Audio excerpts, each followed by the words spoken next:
같이 내려가 보시겠어요?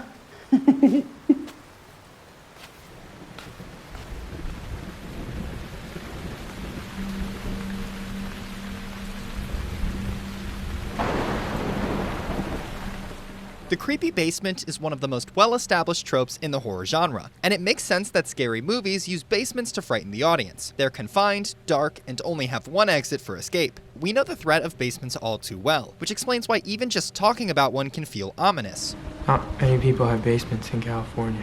The fact that basements are underground adds to their creepiness. There's something scary about the unknown depths of underground spaces in general, which might explain why nearly every ancient culture has some belief in an underworld, a supernatural world of the dead that's below ground. And those stories may seem like old tales that we don't believe in anymore, but their influence still shows up in modern filmmaking. Clarice Starling entering a serial killer's dark basement to rescue a young girl in The Silence of the Lambs sounds a lot like the Greek story of the prophet Orpheus entering the treacherous underworld to rescue Eurydice. But in our storytelling, the use of underground spaces goes even deeper than that. When explored, the underground actually has a vast collection of symbolic meanings that you may not have even noticed. So what are the potential meanings of the underground, and how do filmmakers use them to tell their stories? It's time to explore what lies beneath. Scotty, I'm not going down there. Okay, you cowards. I'll go. For many characters, the underground represents what they're afraid of. In Home Alone, Kevin has that classic fear of the basement. I've always been afraid of our basement. It's dark, there's weird stuff down there, and it smells funny. In the film, his fear of the basement symbolizes his inability to take care of himself after his family abandoned him. But once he faces this fear, Shut up! it shows that his character has grown the confidence to live on his own. Characters often confront trauma while underground. In The Silence of the Lambs, Clarice talks about failing to save a screaming lamb as a child. At the end of the film, instead of saving a literal lamb, she has to save a symbolic lamb, a helpless girl held captive by Buffalo Bill. For Clarice, Bill's underground lair represents her lifelong struggle to silence the lambs that have been tormenting her. So when a character enters the underground, they are, in a way, confronting repressed memories hidden away in their own mind. The perfect example of the underground representing an individual's own mind is the character Pennywise from It. Not only does this evil clown live below ground, but it also morphs into each character's greatest fear. It's a literal manifestation of their deepest trauma. And in the case of Bill, his trauma comes from never coming to terms with the death of his brother. In all of these films, the underground acts as a space that holds the deepest, most traumatic thoughts in a character's mind. In the early 20th century, psychoanalyst Sigmund Freud developed a theory that called this space in our minds the id. He describes the id as a dark, inaccessible part of our personality that stores our repressed fears, which sounds a lot like the basements in Home Alone and The Silence of the Lambs. Freud's theory had a massive cultural impact. It completely changed how people thought about their minds, and that new thinking made its way into filmmaking. Even though much of Freud's work has become outdated, his theories continue to influence how we think about the mind today. In classic Freudian fashion, the subconscious in Inside Out is represented by a dark cave filled with Riley's deep, repressed fears. The stairs to the basement. But treating underground spaces as only places of doom and despair would sell them short. In many films, the underground does the exact opposite. It lets characters chillax. I hung out in my basement. The chill zone is where we chillax, like relax and chill all at once.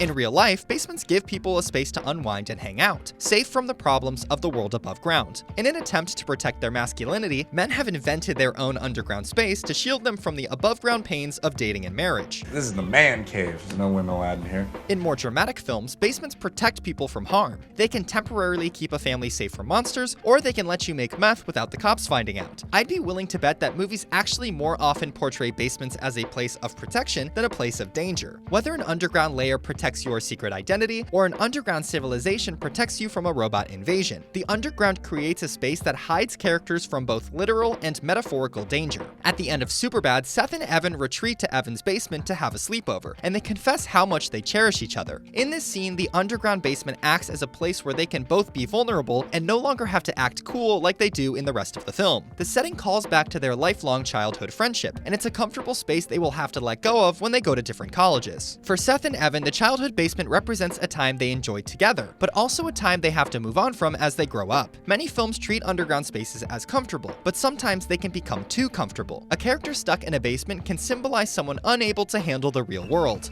Meeting with Dryberg left bad taste in mouth. A flabby failure who sits whimpering in his basement.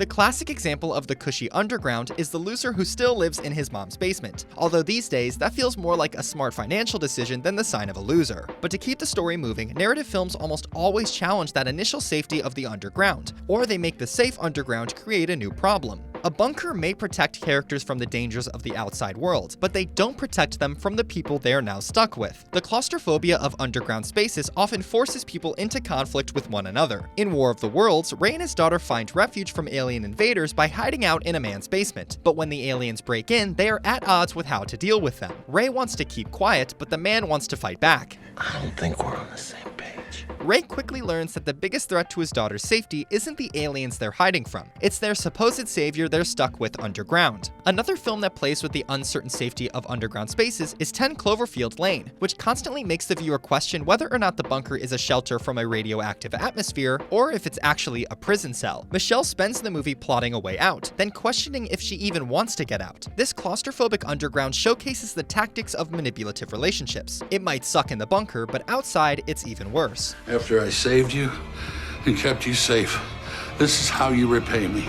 An underground space may protect someone from above-ground catastrophes, but it leaves them much more vulnerable to interpersonal conflict with the people they're stuck with. A perfect example of this underground dynamic is Walt and Jesse working in the meth superlab in Breaking Bad. Throughout the early seasons, the two characters have lots of problems to deal with. They have to keep their meth-making lives a secret, avoid detection from the cops, and they struggle with the various challenges of cooking meth in an RV. But once they move their work into the underground superlab, many of those problems go away. The superlab works well, and Gus helps protect them from the police. At the beginning, Walt and Jesse treat the job like a typical 9-to-5. This underground space protects them from the outside world, but it also magnifies the existing social problems between the two characters. Compare a conflict between Walt and Jesse in the RV to a conflict between them in the superlab. In an early episode, the RV runs out of battery in the middle of the boonies. They bicker at each other throughout the episode, but they mainly try to work together to keep themselves from dying of thirst. In the fly episode, Walt obsesses over killing a fly that has contaminated the superlab, and throughout the episode, Jesse sees it as a waste of time. Both situations involve a conflict that they must solve, but the situation feels completely different. In the RV, it's a matter of life or death, and while they may not approach the problem in the same way, they both understand what's at stake. But in the fly episode, the conflict is much less about the fly itself than it is about the conflict between Jesse and Walt. Compared to the RV situation, the threat feels inconsequential. The biggest conflict comes not from an outside force, but from within.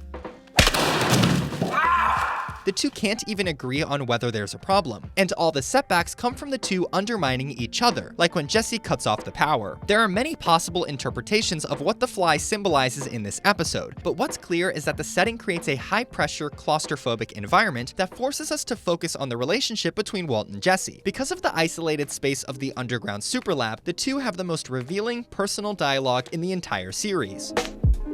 Throughout Breaking Bad, some of the most important and revealing moments occur in the underground, and the show uses the underground in a variety of ways. Like many films, the show uses the underground to keep things safe. The superlab protects Walt and Jesse from the DEA, but there's also Walt hiding his money in his crawl space, and Jesse storing the meth setup in his basement to avoid detection. But there are more cultural functions of the underground that you may not have considered. Underground spaces don't just protect what is precious, they also dispose of what is harmful. For many crime shows, the underground is the perfect way to dispose of a body. In Breaking Bad, Walt and Jesse bring Crazy 8 to the basement to dispose of him. While Walt talks with him, the underground setting reminds us that Crazy 8's life is on the line. The underground can also allow characters to yield valuable resources. You can literally yield from the earth by mining for minerals, or you can even find hidden treasure. But there are also less literal ways to yield value in the underground. In Breaking Bad, Gus uses the underground superlab to extract valuable meth made by Walt and Jesse. But when people are involved, extraction almost always means exploitation. In one episode, Jesse realizes just how valuable their work in the superlab has been for Gus. All right, 96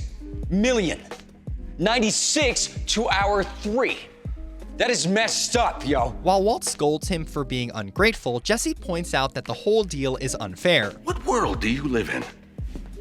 One where the dudes who are actually doing all the work ain't getting fisted. As he says this, the camera cuts to a new extreme high-angle shot looking down at Jesse as he rails against the exploitation of his labor. It's no coincidence that Jesse gets framed from such a powerless angle when he's feeling ripped off. Filmmakers often use perspective to emphasize control. A high-angle shot makes a character look small and helpless, while a low-angle shot makes them look powerful. Add in the fact that Jesse is underground, and it becomes clear that the below-ground superlab emphasizes Jesse's Jesse and Walt's powerlessness. Like the bunker in 10 Cloverfield Lane, the lab is both a refuge and a prison. Their boss surveils them constantly, they work under threat of bodily harm, and at the end of the day, they make a small fraction of what Gus makes. The episode Box Cutter uses this spatial hierarchy to visually demonstrate Gus's power over Walt and Jesse. After re-establishing his authority by killing his loyal henchmen, he leaves the lab. The scene is intentionally shot to emphasize the spatial relationship between Gus and his employees. He looks down on them, and they look back up at him, defeated and traumatized.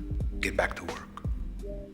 The underground is a symbol of Walt and Jesse's status as part of an underclass that serves at the whims of wealthy upper management. After all, Breaking Bad is a show about class anxiety. Walt's financial struggles are core to the show, and Jesse struggles with his inability to be a productive member of society. It's no surprise then that the show uses the underground so extensively, because it serves as a clear illustration of a hierarchical and exploitative world that forces them to sell their souls to survive. And Breaking Bad isn't the only example of a story that uses the underground to explore class dynamics. The film Parasite starts with a pedestal shot moving downward to reveal a semi-underground apartment. The pedestal shot gives subtle cues to the viewer. By moving the camera up or down, it indicates whether a character is powerful or powerless. Well, I guess that should do it.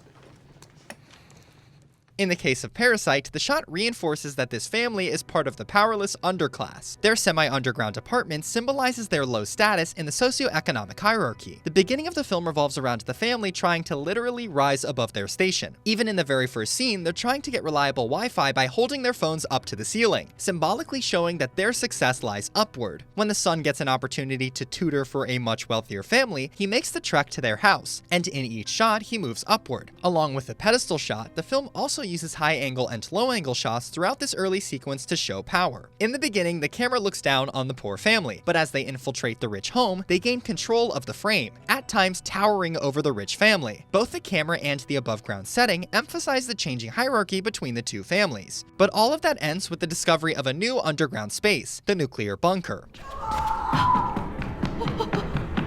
This underground space completely reverses the trajectory of the story. In the beginning of the film, the family becomes successful by moving upward, but in a cruel twist of fate, their upward plan starts to unravel once they expose themselves by literally falling downward.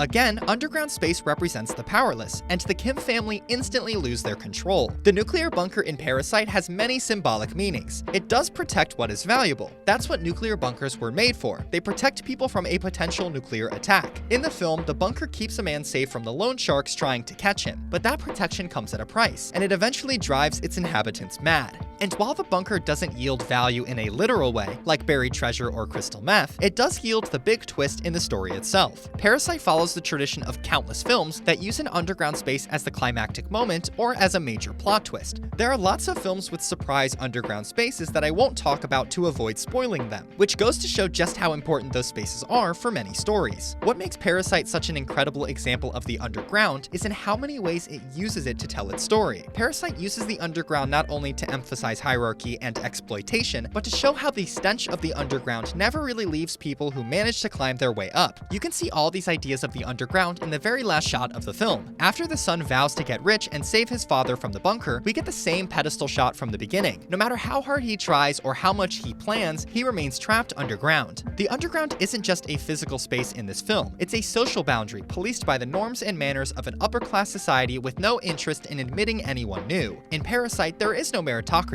The hatch of the underground is locked and sealed. Basements aren't just scary because they're cold and dark. They're scary because of their power as a storytelling device. In film and TV, the underground represents a new, unexplored space that may be a source of safety, danger, or reward. This unknown creates dramatic tension because it's so unknown. When we see a basement, we're introduced to a completely new space, and we have no idea what's going to be down there waiting for us. In a way, almost every underground space in film and TV yields something valuable. They yield the most valuable part of the story. So the next time you see a basement in a film, don't forget to consider how deep it really goes.